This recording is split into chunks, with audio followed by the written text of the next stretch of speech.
Jan Gooding. I'm the Group Brand Director at the insurance firm Aviva. I'm also the chair of Stonewall, which is the gay rights charity. When I was asked to go and join Aviva, I decided to do it, and I've been there now 8 years. And more recently, I became the chair of PAMCO, which publishes the National Readership Survey for the news brands and magazines. And I really enjoy that because I feel it's getting back a bit to my roots of media, where I came from. What would I say I'm most proud of? I think probably the day I did an article in the Telegraph about being a gay woman.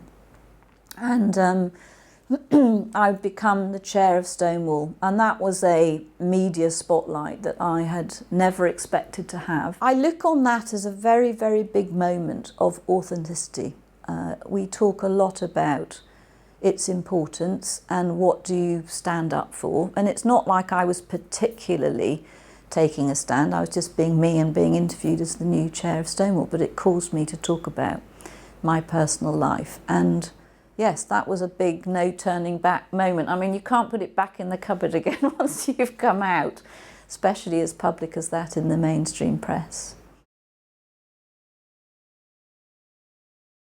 Being in that generation, I didn't really experience it till I went to university. When I was there were 7 men to every woman.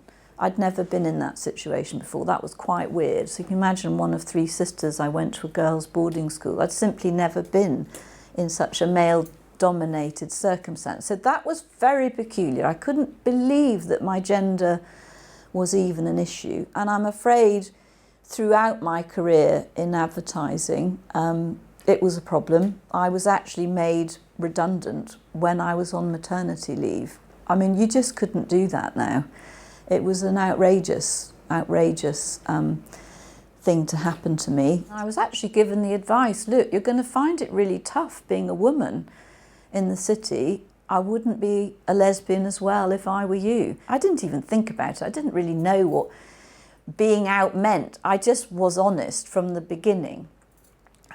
But I discovered that people had an issue and you got reactions you didn't like. I feel I've worked very hard to get what I have. What I worry about is less that I've been extraordinarily lucky, but I worry about whether I've done enough. I still feel driven and wonder about, I've only got so much time. Am I doing enough? Have I squandered any opportunities? That worries me a lot, because I think if you have been able to break through, then you realise you could do even more.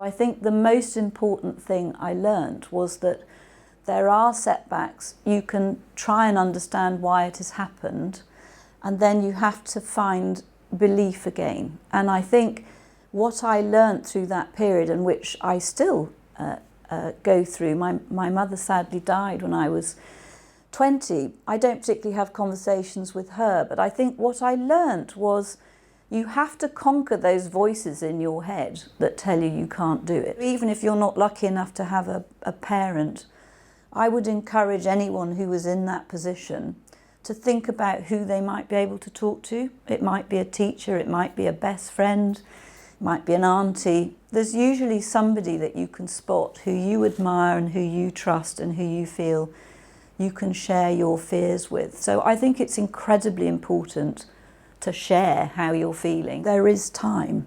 There's no need to get bogged down into your current peer group and the current competitive set. It doesn't matter. I mean, eventually people don't even know how old you are. No one ever asked me what grade I got.